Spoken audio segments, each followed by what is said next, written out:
이 시간 함께 읽으실 하나님의 말씀은 시편 86편 말씀입니다. 시편 86편 1절부터 17절까지 말씀, 이 시간 제가 한 절, 여러분이 한 절, 우리 한 절씩 교독하신 후에 마지막 17절 우리 한 목소리로 읽도록 하겠습니다. 여호와여, 나는 가난하고 궁핍하오니 주의 귀를 기울여 내게 응답하소서.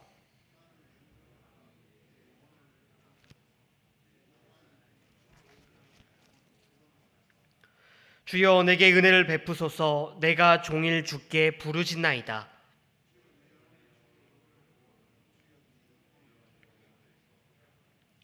주는 선하사 사죄하기를 즐거워하시며 주께 부르짖는 자에게 인자하심이 후하심이니이다.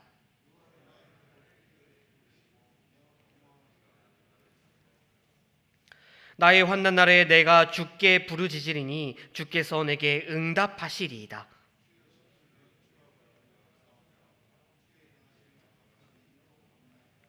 주여, 주께서 지으신 모든 민족이 와서 주의 앞에 경배하며 주의 이름에 영광을 돌리니이다.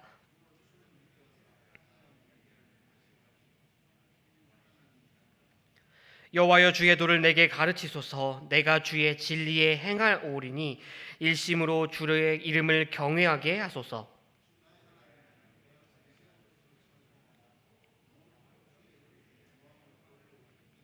이는 내게 행하신 주의 인자하심이 크사 내 영혼을 깊은 수월에서 건지셨음이니이다.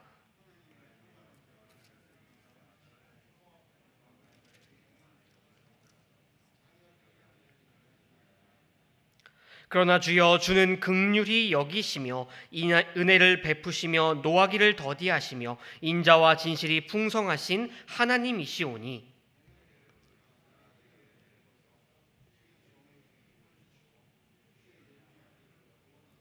우리 함께 읽겠습니다. 은총의 표적을 내게 보이소서. 그러면 나를 미워하는 그들이 보고 부끄러워하오리니 여호와여, 주는 나를 돕고 위로하시는 이시니이다. 아멘.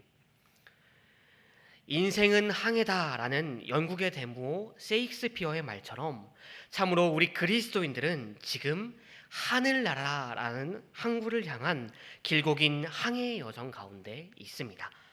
그런데 우리의 이 항해의 여정은 마냥 평탄하지만은 않습니다. 거센 풍랑을 헤쳐나가야 할 때도 있고 폭풍을 만날 때도 있습니다. 때론 암초의 위험도 있고 예상치 못한 사건도 그 항해 가운데 발생하게 됩니다. 이러한 어려움에 부닥칠 때 보통 우리는 힘들어하고 두려워하고 또 근심 걱정에 사로잡히게 됩니다. 그래서 이 항해를 멈추고 배를 돌려야 하는 것은 아닌지 아주 극심한 고민에 빠지게 되기도 하지요. 결코 그것이 해결 방안이 아님에도 말입니다. 자, 그렇다면요, 우리가 이 같은 인생의 풍랑을 만날 때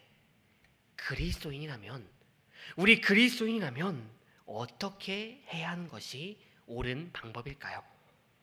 오늘 우리가 함께 읽은 이 본문은 시편 86편은 지금 우리에게 그 인생의 풍랑 가운데 섰을 때 대처하는 모범 답안을 우리에게 보이고 있습니다.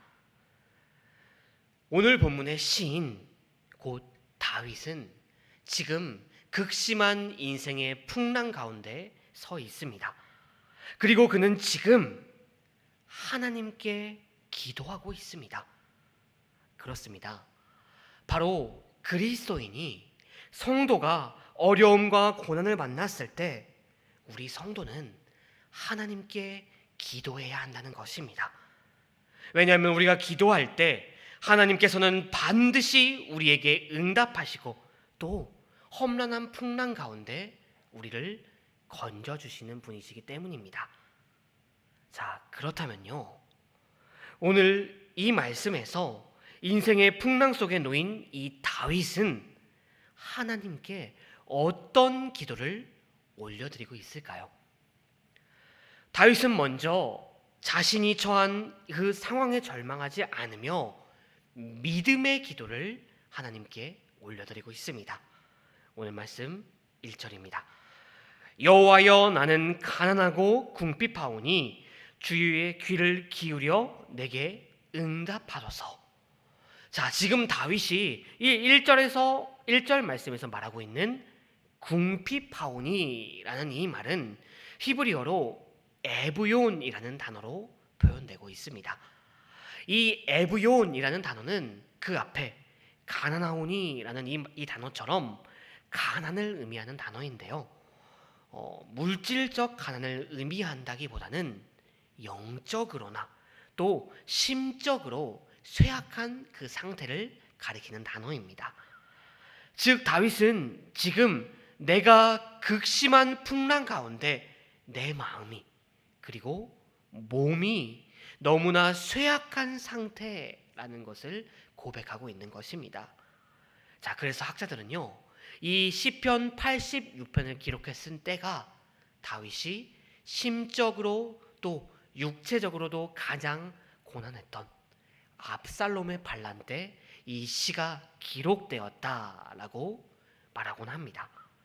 자, 중요한 것은요, 다윗은 그 자신이 처해 있는 그 끔찍한 상황이라도 절망하지 않습니다. 그의 가장 충성된 신하가 배신하고 그 사랑하던 아들이 나를 죽이려 쫓아옴에도 다윗은 절망하고 있지 않다는 것입니다. 오히려 다윗은 이를 하나님 앞에 적극적으로 고백하고 긍휼이 풍성하신 하나님의 도우심을 확신하며 구원을 소망하고 있습니다. 오늘 말씀 7절에 그러한 다윗의 고백이 나오죠. 나의 환난 날에 내가 주께 부르짖으리니 주께서 내게 응답하시리이다. 이런 다윗의 확신의 기도, 믿음의 기도, 다윗이 이런 기도를 올려드렸을 때 하나님께서는 늘 그렇듯 다윗의 믿음과 신뢰에 응답하여 주셨습니다. 성도 여러분, 이처럼 하나님께서는 그분의 백성을 절대로 실망시키지 않으십니다. 신실하신 우리 하나님은 성도의 믿음과 신뢰에 가장 적절한 때에 반드시 응답하여 주시는 분이시라는 것입니다. 성도 여러분, 혹 지금 인생의 풍랑 가운데 서 계신 분이 계신지요?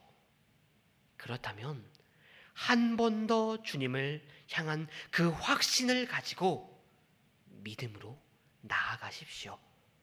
주님께서는 늘 그렇듯 여러분의 믿음과 신뢰에 가장 좋은 방법으로 응답하여 주실 것입니다.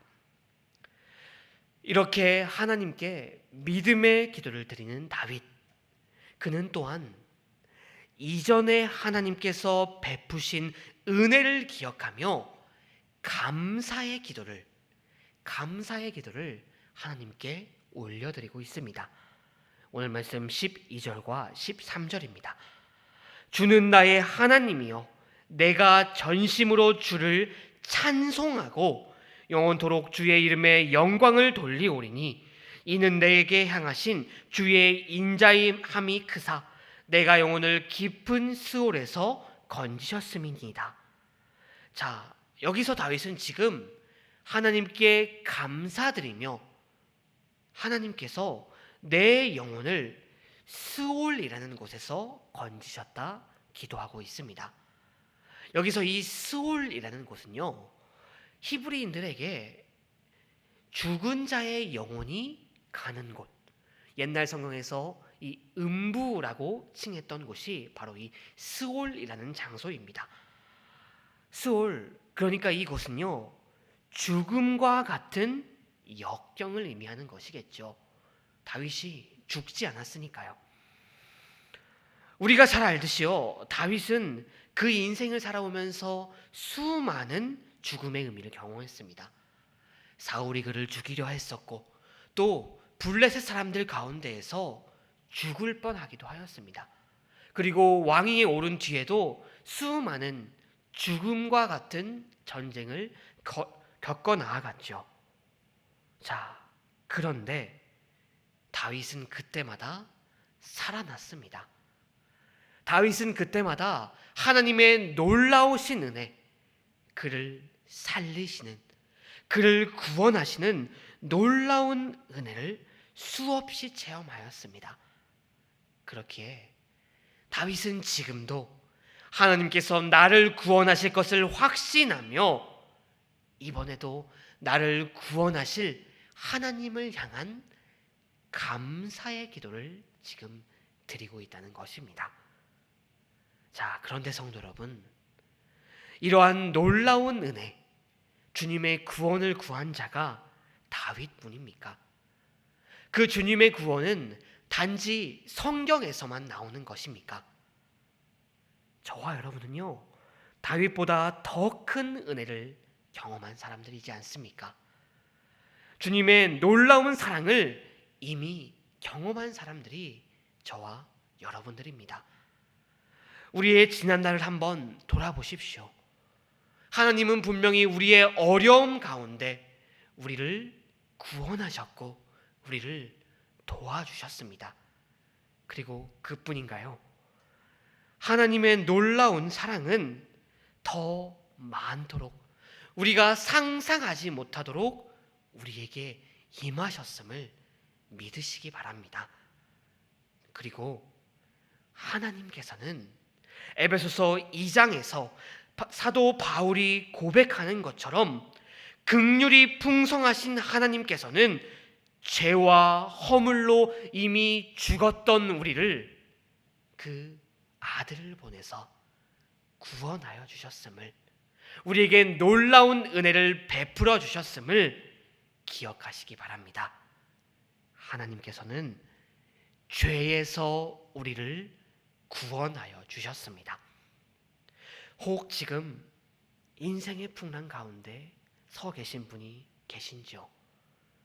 한 번 더 주님의 놀라운 사랑을 기억하시며 감사로 나아가십시오. 우리에게 놀라운 은혜를 베풀어 주셨던 주님께서 죽어 마땅한 우리를, 오직 우리를 사랑하사 구원하셨던 사랑의 주님께서 다시 한번 우리의 입술에 감사가 가득하도록 우리를 도우시고 우리의 기도에 응답하여 주실 것입니다. 이렇게 다윗은 인생의 풍랑 가운데 놓였지만 절망하지 않고 하나님께 믿음과 감사의 기도를 올려드렸습니다. 그리고 그 백성의 믿음과 신뢰에 응답하시는 하나님, 그 백성에게 놀라운 은혜를 베풀어 주셨고 또 베풀어 주신 하나님께서는 결코 그 기도에 무시하지 않으시고 다윗의 기도에 응답하여 주셨습니다. 사랑하는 성도 여러분, 이 말씀을 기억하시며 인생의 풍랑이 찾아올지라도, 그 어떤 어려움이 여러분 앞에 갑작스레 찾아올지라도 기도로 나아가는 저와 여러분이 되기를 바랍니다. 우리가 믿음의 기도를, 또 감사의 기도를 주님께 올려드릴 때 하나님께서는 틀림없이 차고 넘치는 은혜, 이전에도 우리에게 베풀어 주셨던 그 은혜를 다시 한번 주님의 때에, 가장 좋은 그 때에 베풀어 주실 것입니다. 그 놀라운 은혜를 누리는 저와 여러분들이 되시기를 기도합니다. 함께 기도하시겠습니다.